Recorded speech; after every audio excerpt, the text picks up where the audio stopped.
El Cártel Jalisco Nueva Generación, conocido popularmente como CJNG, es uno de los cárteles más conocidos que operan en México. Son conocidos por sus diversas actividades delictivas, su uso violento de la fuerza y su extraño código de conducta. Unirse a un cártel como el CJNG no es para los débiles de corazón, y los reclutas tienen que pasar por algunos de los rituales de iniciación más increíbles de cualquier grupo criminal. En este vídeo veremos 6 de ellos. El canibalismo. Puede que el CJNG sea uno de los cárteles mexicanos más recientes, pero cuando se trata de crueldad, sin duda están a la vanguardia. El cártel no discrimina cuando se trata de consumir partes del cuerpo, y parece que le han cogido gusto a alimentar a los reclutas con carne humana cruda para ponerlos a prueba. El canibalismo ha sido una parte importante de los rituales para los reclutas del CJNG desde 2015. La escuela de terror del CJNG forma a los futuros miembros en todo lo que necesitan saber sobre el funcionamiento del cártel. Las escuelas son básicamente campamentos en lugares secretos, normalmente en regiones rurales. Las ubicaciones de estas escuelas están estrechamente vigiladas, y cualquiera que las revele se enfrenta a una muerte dolorosa y a menudo lenta. Principalmente, se entrena a los novatos en el uso de armas. Sin embargo, en algún momento de su entrenamiento de 4 semanas, se les obliga a convertirse en devoradores de hombres. Cuando el canibalismo llegó a la escuela del cártel, se convirtió en norma que todos los reclutas pasaran por este proceso. No es que al cártel le falten tantas proteínas como para tener que optar por un sustituto humano, ni nada por el estilo. Más que nada, es para endurecer a los reclutas. Puede que a los reclutas les parezca bien matar, pero hay que tener unas agallas especiales para comerse la carne de otro ser humano. Es el tipo de imagen que puede hacer que cualquiera se plantee abandonar la dieta cárnica al instante, pero el cártel se lo exige a sus reclutas. El entrenamiento al que se someten los miembros en las escuelas del terror es de lo más duro. En realidad, esta forma de ritual absurdo forma parte de la marca. En una ocasión, un antiguo recluta del cártel, de forma anónima por miedo a su vida, salió a dar su experiencia en una escuela del terror. He estado allí y había mucho canibalismo. Los reclutan y luego empiezan a trabajar con ellos. Primero, les enseñaban a cortar trozos de sus víctimas, sobre todo de los dedos de las manos y de los pies. Intentaban mantener a la víctima consciente y viva durante este proceso. Después de esto, afirma que se les exigía comer públicamente trozos de sus víctimas delante del jefe. Tenían que hacerlo sin reaccionar ni vomitar. Si no podían, eran golpeados. Además, explicó cómo conseguían reclutas, ofreciéndoles mucho dinero una vez que pasaban a formar parte del cártel. Sin embargo, esto, como muchas otras cosas que ofrece el cártel, es mentira. Para el cártel, obligar a los reclutas a ser caníbales era una forma de dar a conocer a quienes eran tan insensibles como ellos querían. También ayudaba a eliminar a los que percibían como débiles. Típicamente, cuando los iniciados llegan a esta etapa, básicamente no hay salida. Al menos no hay salida con vida. Según el ex jefe de operaciones internacionales de la DEA, Mike Vigil, casi siempre es un viaje de ida en estas escuelas del terror. La única forma de salir de allí es con los pies por delante. Si los reclutas de las escuelas del terror muestran miedo, o cometen errores o infracciones, se convierten instantáneamente en víctimas de los otros aprendices que los descuartizan y decapitan, y luego se comen su carne. Comer carne humana tampoco es lo único que hacen. Los reclutas se ven obligados a vivir cada día con los cadáveres de sus víctimas a su alrededor. Viven cada día literalmente rodeados de muerte, y tienen que acomodarse a ella. No tienen elección. Ciertamente, daría bastante miedo irse a la cama cada día sabiendo que hay cadáveres en el campo, y aunque pensar en ello no sea tan aterrador, el olor sería bastante horrible, y tendrían que participar en el despiece de los cuerpos, ya sea para deshacerse de ellos o para prepararlos para su consumo. También tenían que oír constantemente los lamentos y gritos de las víctimas del campo, que casi con toda seguridad iban a ser torturadas o asesinadas. Casi te hace preguntarte por qué alguien querría unirse al cártel en primer lugar.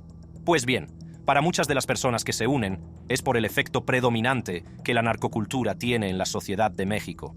Antes del repentino auge del narcotráfico en América Latina, en los años 70, se consideraba la carrera de los delincuentes. No mucha gente quería estar asociada o involucrada en el tráfico. Sin embargo, si hay algo con lo que podemos contar, es que, con el tiempo, la visión de la sociedad cambia y se ajusta a la realidad de la época. Sobre todo cuando ciertos personajes relacionados con el narcotráfico son idolatrados como rebeldes y una especie de Robin Hood, como Pablo Escobar y El Chapo. Y sobre todo cuando la pobreza y el paro alcanzaban cotas históricas. Los narcotraficantes ganaban mucho dinero y lo mostraban a la gente. Los principales medios de comunicación de la época también empezaron a mostrar el tráfico y a los traficantes bajo una luz diferente. Pronto, la narcocultura empezó a impregnar la vida en México. Para muchas personas, es todo lo que han conocido. Para muchos más, es la opción más accesible para salir de la pobreza. Claro que hacen todo tipo de cosas horribles y comen carne humana, pero para ellos, lo único peor que comer carne humana es morirse de hambre. Los tatuajes. Durante siglos, los tatuajes se han utilizado para algo más que una simple muestra de arte sobre la piel humana. En muchas culturas, significan todo tipo de cosas. Entre los cárteles de México, los tatuajes también transmiten muchas cosas, y el CJNG no se queda al margen. Puede que los CJNG no tengan tatuajes fácilmente reconocibles, como la banda MS-13, pero hay algunos tatuajes comunes, utilizados generalmente por los cárteles de México, que reclutan. Uno de los tatuajes más comunes utilizados es el tatuaje de los 3 puntos, que es generalmente utilizado por gángsters y miembros de los cárteles. El tatuaje suele colocarse en una zona muy visible. La mayoría de las veces se coloca en el brazo o en la cara para que la gente no tenga que buscarlo antes de verlo. Simboliza que el portador es un infractor de la ley y no se avergüenza de ello. El diseño suele significar mi vida loca. El tatuaje también se utiliza alternativamente como símbolo de la Santísima Trinidad Católica, el Padre, el Hijo y el Espíritu Santo. Los carteles tienen una impactante conexión con el catolicismo y sus miembros son muy espirituales. Sea como sea, siempre que veas este tatuaje suele significar que estás ante un problema. Ya que estamos hablando del apego religioso de los miembros de los cárteles, debemos hablar de 2 de los tatuajes más populares que eligen hacerse los miembros de los cárteles: el crucifijo y el rosario. Parecería casi irracional que las mismas personas que comen carne humana para endurecerse se tomaran la religión tan en serio, pero en realidad, la gran mayoría de los miembros de los cárteles son religiosos. Las imágenes de símbolos religiosos, como la Virgen María, son muy comunes, y muchos reclutas y miembros se consideran cristianos devotos. Pero la espiritualidad no se limita al catolicismo. Muchos reclutas y miembros optan por la Santa Muerta, una diosa de origen aparentemente azteca. Tiene aspecto de parca. Creen que, al honrarla, les protegerá y les ofrecerá una vida más larga en la tierra y paz cuando mueran. Quizá esperan que, después de todo lo que han hecho en esta vida, necesiten un poco de reposo. Estas creencias son muy arraigadas. Los reclutas del cártel también pueden optar por hacerse el tatuaje de la lágrima. El tatuaje de la lágrima es uno de los más infames, y su significado es generalmente conocido entre las organizaciones criminales. El tatuaje significa que el portador ha matado a alguien. Es una señal de que el miembro no tiene ningún problema en matar y se utiliza como forma de psicológico de cualquiera que se atreva a desafiarles. Un tatuaje del que mucha gente sabe que hay que desconfiar es la calavera o la calavera con huesos cruzados. De nuevo, se suele colocar en un lugar visible para transmitir un mensaje. Es un tatuaje imponente y, la mayoría de las veces, ver el tatuaje sabiendo lo que significa es suficiente para evitar cualquier tipo de confrontación con el portador. Al igual que el tatuaje de la lágrima, significa que el portador ha matado a gente antes. Sin embargo, suele implicar que tienen un elevado número de cadáveres. Los sicarios de los cárteles suelen tenerlo. Los tatuajes no siempre fueron utilizados por los cárteles. Sin embargo, en los últimos tiempos se han hecho más populares. Por un lado, los tatuajes ayudan a identificar a los miembros. Puedes saber fácilmente que una persona está implicada en un crimen en cuanto ves sus tatuajes.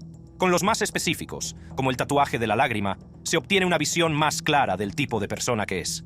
No hace falta decir mucho más. Una segunda razón por la que los tatuajes se han hecho más populares es que sirven a los cárteles para mantener el control de sus miembros. A los miembros les resulta difícil cambiar de trabajo cuando llevan grabadas en la piel las cosas que han hecho. Les quita la opción de elegir y reduce la probabilidad de que un día se despierten y decidan seguir su camino. Cuando los reclutas están siendo entrenados por el CJNG, los que deciden tatuarse están casi con toda seguridad sellando su futuro con el cártel. Se convierte en algo más real para ellos. Sienten que ya forman parte del cártel y que el cártel forma parte de ellos, aunque aún no se hayan iniciado del todo. El uso de tatuajes por parte de los cárteles, incluido el CJNG, seguirá evolucionando. ¿Quién sabe? Quizá el CJNG desarrolle pronto su propio tatuaje distintivo que los miembros tendrán que llevar, de forma muy parecida a la MS-13. Comer un corazón. El cártel recluta a través de diversos medios. Estos reclutadores se endurecen mediante una combinación de esfuerzos físicos y psicológicos. Básicamente, el cártel no se limita a entrenar matones normales. Para ellos, están entrenando soldados. Los entrenan para que sean capaces de enfrentarse a todo tipo de situaciones. Para el CJNG, la mayor amenaza no proviene de las fuerzas del orden, sino de los cárteles rivales. Por eso, los reclutas se endurecen mediante un curso de combate extremo, en el que aprenden a utilizar armas, a actuar con rapidez sobre sus pies y a establecer lugares secretos. También necesitan que los reclutas sean duros y estén insensibilizados a toda la violencia que les rodea. Y, al parecer, nada dice cruel e insensibilizado como probar el corazón humano. Crudo. Ahora bien, cuando se piensa en una dieta exclusivamente cárnica, el corazón humano no suele ser algo que se tenga en cuenta en absoluto, pero, de nuevo, el CJNG no está lleno de gente normal. Hay dos razones principales por las que el CJNG se involucra en esta extraña práctica. Mencioné cómo la desensibilización era un factor, y esta es la razón principal. El cártel no quiere que sus hombres sean aprensivos con la violencia y el gore. La mayoría de las veces lo reparten, de todos modos. Si a sus soldados les dan asco o miedo este tipo de actos, lo más probable es que no sean tan despiadados como el cártel necesita que sean. Esto está respaldado por la ciencia. Los estudios demuestran que cuanto más expuestas a la violencia están las personas, especialmente los jóvenes, menos empáticos son con la gente y más propensos son a no sentir el sufrimiento de los demás. De ahí que no sorprenda mucho que la CJNG emplee esta forma de táctica. Cuando se dan órdenes a los miembros, hay que seguirlas al pie de la letra. Algunas de esas órdenes implican la tortura y el asesinato de personas, rivales, agentes de la ley, políticos e incluso inocentes.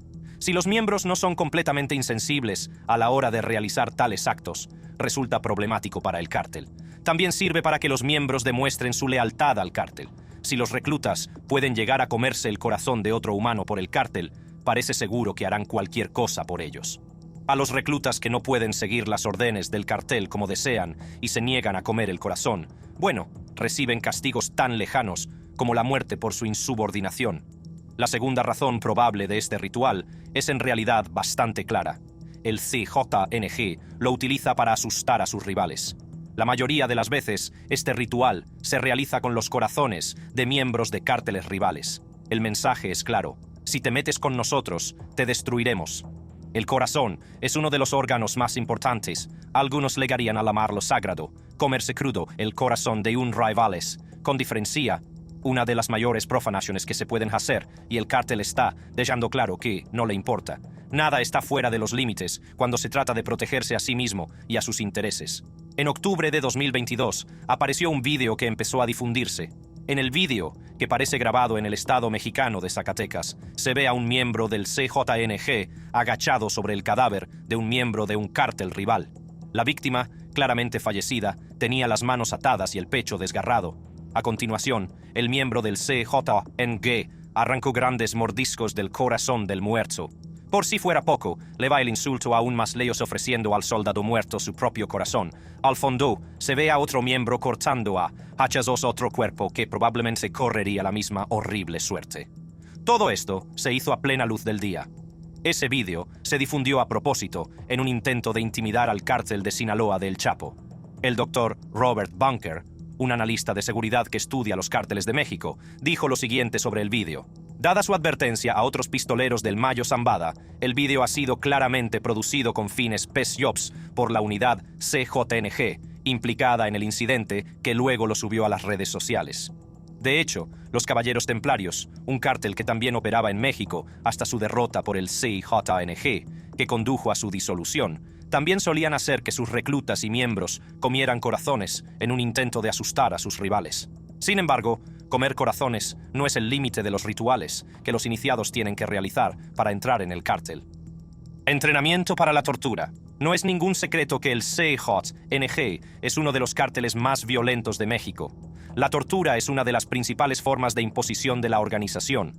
El miedo es una herramienta que el cártel ha sabido utilizar en su beneficio. De ahí que no sorprenda que se entrene a los reclutas en cómo torturar a las víctimas, ya sea para extraer información o porque sí. Durante su estancia en las escuelas del terror, los alumnos aprenden a torturar. Es una parte importante de su programa. Por un lado, se les enseña a mantener a sus víctimas con vida mientras las torturan, ya que es muy fácil dejarse llevar y cometer un error que podría provocar la muerte de las víctimas. Esto puede ser un gran problema cuando necesitan que la víctima dé información. Al fin y al cabo, los muertos no pueden hablar. La paliza es una de las formas más básicas de tortura utilizadas por el cártel. Las víctimas suelen ser atadas y golpeadas brutalmente. Cuando esto falla, pasan a medidas más drásticas. Pasan a cortar los dedos de las manos y de los pies de las víctimas. También les enseñan a hacer otros cortes que no ponen en peligro la vida de sus víctimas. La mayoría de estos castigos se aplican a enemigos del cártel, como miembros de cárteles rivales, espías, agentes de la ley y personas que delatan las operaciones de la organización. A las personas que roban al cártel suelen cortarles las manos. Algunas de las peores formas de tortura del cártel son el descuartizamiento de las víctimas, incluso cuando están vivas, y el pelado facial, en el que se les arranca sistemáticamente la piel de la cara. Esta forma de tortura suele reservarse para los peores delitos. Los reclutas serán entrenados en estas formas de tortura, ya que las utilizarán constantemente en su línea de trabajo. Sin embargo, la tortura no es exclusiva de los enemigos del cártel. El secuestro es una parte importante de las operaciones del cártel y ayuda a generar mucho dinero. Secuestran a lugareños y turistas y amenazan a sus familias para que paguen rescates por su liberación. Mientras están bajo custodia del cártel, también son torturados repetidamente. La tortura no es exclusivamente física. Los cárteles son expertos en tortura psicológica. Nadie lo sabe mejor que Ana Gabriela, que cuando intentaba entrar en Estados Unidos desde Nicaragua, tras ser liberada de su condición de presa política, fue secuestrada por la CJNG. Ana huía de la persecución y criminalización del gobierno Ortega Murillo y esperaba obtener asilo. Ella, su pareja y el hijo de este salieron de Nicaragua el 3 de noviembre de 2021. Pasaron ilegalmente por Honduras y de ahí por Guatemala y México. Sin embargo, cuando parecía que por fin iba a llegar a Estados Unidos, el vehículo en el que viajaba fue detenido por hombres uniformados mientras se encontraban en Villa Hermosa, en Tabasco. Los hombres iban vestidos con chalecos antibalas, con el escudo mexicano al hombro, iban armados hasta los dientes, con armas sofisticadas, y llevaban la cara tapada. Detuvieron los vehículos en la carretera, intimidaron a los conductores y obligaron a los pasajeros a bajar del vehículo. Los llevaron a todos a un almacén. Cuando llegaron al almacén, los secuestradores se llevaron todo lo que tenían: teléfonos móviles, ropa, dinero y todos los objetos de valor que les interesaban. Ana recordaría más tarde: todos llorábamos, y los niños también. Todos estábamos muy nerviosos. Nos llevaron a una habitación del sótano y nos dijeron que sacáramos absolutamente todo. Lo revisaron todo y empezaron a llevarse nuestras pertenencias. Se llevaron mi móvil y $1,960. Todos estábamos aterrorizados por la cantidad de hombres, armados con machetes y garrotes grandes y pesados especiales para torturar. Eso no fue todo. Pronto empezaron las torturas psicológicas. El primer día que nos llevaron a uno de sus edificios, llegaron también con un hombre que no era de nuestro grupo y empezaron a torturarle. Le agarraron por el cuello, le esposaron y le golpearon tan fuerte que sus gritos resonaron como truenos en el almacén. Eso nos hizo temblar de miedo a todos y sentir que sufríamos cada uno de esos golpes junto con él. Al día siguiente, cogieron a otro hombre y la tortura continuó. Ana contaría más tarde a los periodistas: cogieron un machete y le cortaron todos los dedos de una mano delante de nosotros. Su sufrimiento era tan grande que el hombre les suplicó que lo mataran, que le pegaran un tiro en la cabeza, porque no podía soportarlo más. Aunque les aseguraron que no les harían daño, pendía una amenaza sobre sus cabezas. Sabían que si no podían pagar el rescate que pedían los secuestradores, serían los siguientes en ser torturados. Les dijeron que tenían que pagar $5,000 por persona para ser liberados. También insistieron en que no podían pagar individualmente y que el grupo tenía que completar el pago antes de que pudieran ser liberados. O los liberaban como equipo, o no los liberaban. Al cabo de unos días, pudieron pagar el rescate y todos fueron liberados. Sin embargo, el trauma que sufrieron durante su estancia allí permaneció con ellos. A veces, el cártel realiza este tipo de tratos intencionadamente para provocar una reacción. En el caso de Ana y de los demás secuestrados, fue la rapidez con la que se pagó el rescate. En los campamentos donde se entrena a los reclutas, estos no solo observan, sino que también participan activamente en actividades como esta. Esto demuestra al cártel que están preparados para formar parte de él. El bautizo. Uno de los rituales de iniciación del CJNG se conoce como el bautizo, que exige a los reclutas deshacerse de los cadáveres de las víctimas. El principio subyacente es que el cártel no puede ser responsable de los numerosos asesinatos que comete si no hay nadie en primer lugar. Una de las formas más populares que tiene el cártel de hacer esto es cortar los cuerpos en pedazos y luego encontrar una manera de deshacerse de los trozos más pequeños.